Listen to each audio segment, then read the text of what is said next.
Ladies and gentlemen, things are getting very interesting in the crypto space, as apparently Binance just filed a court order against the US SEC.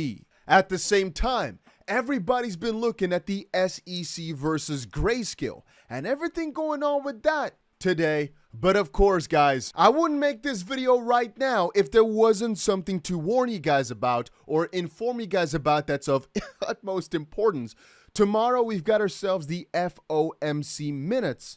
Almost every single time this comes out, the markets react quite violently, at least to some degree, and I want you guys to be prepared for that. So if you can, make sure you go ahead and press the like button on this video. It doesn't cost you anything, and let's dive right in. Anyway, let us dive right into the most important piece first. And I'd say that has to do with Binance. Apparently, Binance is challenging the SEC's request to depose CZ about customer assets. And the long story short is Binance doesn't want to be going around answering all these different questions, as they're saying that this is about a little bit more than just customer assets. So that's why they've asked the U.S. District Court of Columbia for a protective order against the U.S. SEC's overbroad and unduly burdensome information requests. The order includes a proposal to limit employee depositions to about 4 and absolve the CEO and CFO from appearances.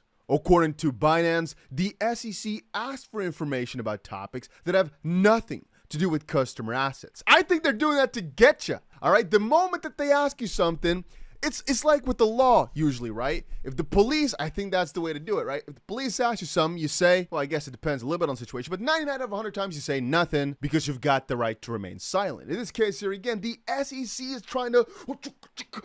they're trying to dig for information like they've done in the Ripple case, like they've done anywhere. And guys, remember this. This is so très bien that I remember this one. Remember when we were talking about the Coinbase lawsuit? When we asked the SEC, hey, what about all these other cryptos that are being alleged to be securities, right? You know what they said? We reserve the right to change our opinion about that in the future. We reserve the right to tell you that in the future. So I think what they're doing here is making sure they don't put up anything, but only ask to hopefully catch Binance off guard. And so I'm also not surprised that the SEC wants to go for the deepest of deepest sniffs into Binance's business, now that they potentially can, because they want to look for something wrong. Even if there is nothing, guys, they're going to try and find something. Similarly too with Ripple, I find, or with Coinbase. And again, we're not saying the SEC shouldn't be allowed to investigate. No, actually the opposite. I'm always a fan of let them investigate to where the law allows for it, but it's about the idea that the SEC again wants to cross their limits that they always want to go for. Now again, do I understand it from the SEC side? Obviously. And I still think as a matter of law, if it would be that the SEC is in the right, I fully support them to investigate these exchanges properly. Because nobody wants a FTX 2.0. On the contrary, I personally think the SEC should also be held to the same standard as the others, in the sense of they can only do what the law allows them to do and not more than that, like they've been trying to do with crypto for a while. Anyway, let's move on, because I can start talking about the SEC's ethics for hours, but we're not sure who's in the right here. Only time will tell. What was peculiar was this. Chairman of the... Did I just break something? What? Was it a spring? What happened? Did you guys see anything? I mean, something broke, but where? Which? What happened? What broke? Wait a minute. I saw it like, what was that? Well, we shall not know. I wanted to say, Chairman Patrick McHenry of the Financial Services Committee led Republicans on the Financial Services Committee in letters to FINRA and SEC regarding the shady approval of Prometheum as the only special purpose broker-dealer for digital assets. And the only reason I am sharing this with you guys today is because this finally shows that the research the XRP community has been doing is coming to fruition. It's being found out, and every single time these guys, let's say, did some shady stuff, hopefully will be brought to light. We're not there just quite yet, but I can appreciate these claps. Where there's smoke, there's fire. And where there's fire, there's corruption. Well, at least it's being found out now. It's taking its damn sweet time, but we're getting there. Anyway, Eleanor had to say this was a big week, right? She said it's shaping up to be a big week for developments in U.S. crypto litigation. A possible decision in the Grayscale SEC lawsuit. Analysts say today, 11 a.m. EST, didn't happen, all right? Let me just give you the rundown. It's possible, but could also be Friday, as these are the 2 days in the D.C. Circuit Court of Appeals usually issues their opinions on. So we're expecting this decision to be Friday now. Also, and I was actually expecting this to be already out, but Ripple's response to the SEC's letter of intent to file an interlocutory appeal of a judge's ruling that programmatic sales of XRP do not qualify as securities is due by this Saturday.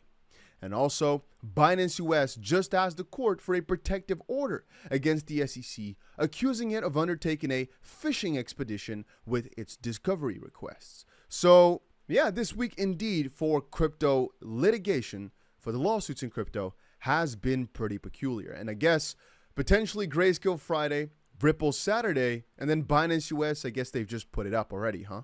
And just to confirm here, like I said, Eleanor Tourette said no decision in the SEC v. Grayscale today at the appointed time, which is why we're waiting for this Friday. And talking about prices right now and waiting, I guess, right now Bitcoin is falling back down to the trend line.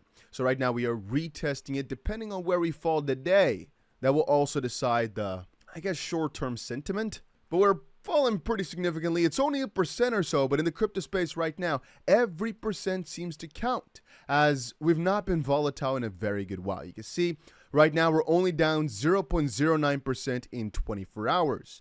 Today, since 12 o'clock, though, we're down about 1%. And as you can see, we're back down to 29.1 thousand. From the highest point today, we're down about 1.5%, and it does look pretty significant. But of course, we can still actually see a massive bounce from here. It's yet to be seen. But anyway, we are going to be paying close attention to the FOMC minutes tomorrow. Some people might be interested in the Great Britain inflation rate numbers. I'm personally not too much. I am more so only interested in the FOMC minutes. Usually this is a very important event that shakes up the market ever so slightly. And so I'd say pay close attention to it. Perhaps watch the meeting. And just for anybody that does not completely know what happens at these meetings, they basically go over their future policy. They basically discuss what they think about the interest and inflation rate, mostly about the interest rate, but how to it's all about those like financial numbers basically. I guess every time depends a little bit. But usually it's a good indicator of where we're headed to next, going into the next meeting, which is a pretty significant amount away. I guess the next big thing you afterwards can be watching for is this right here, the Jackson Hole Symposium, whatever it's called. That usually is also something a lot of people are watching for. And I mean, as the US's place in I guess the international rankings just keeps worsening piece by piece because of national debt, because of the dollar dependence changing. These numbers become more and more significant because people are trying to trade them and people are trying to predict when things are going to massively turn around. I mean, not too long ago here, I shared it over on my profile. Let me actually show you here that Michael Burry also opened a $1.6 billion short on the entire market.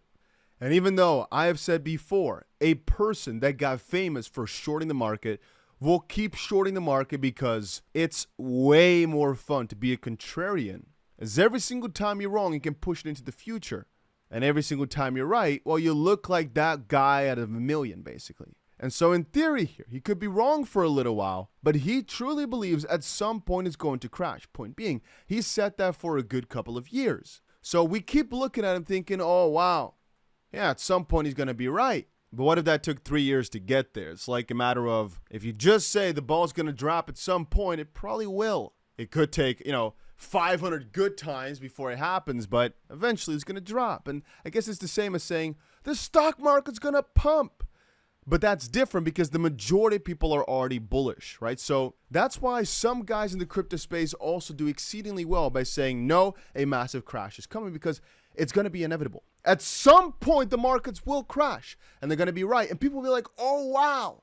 And you keep pushing back that point. You keep saying next year, next couple of months. It's going to happen the next couple of months, because if they're wrong, nobody really cares because the market moves up, so they're pretty happy. But the moment that they're right and they predicted this, oh boy, are people excited because he's the one that went against the entire market to call it correctly. It's just an interesting little phenomenon, but yeah, that's about it for this video, guys.